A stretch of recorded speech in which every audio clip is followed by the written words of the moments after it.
Praise the lord.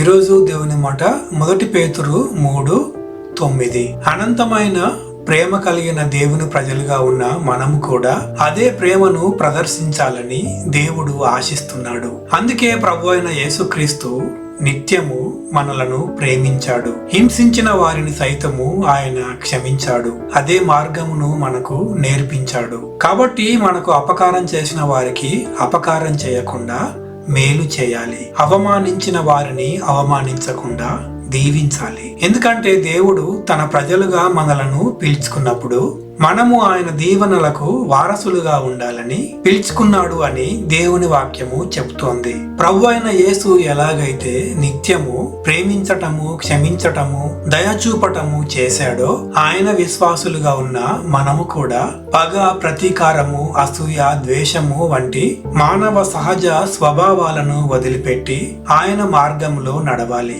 అప్పుడు దేవుడే మనల్ని కాపాడుతాడు, తగిన విధంగా న్యాయం చేస్తాడు. పరిశుద్ధాత్మ దేవుడు తన నడిపింపును మరింతగా మనకు అనుగ్రహించునుగాక. ఆమెన్.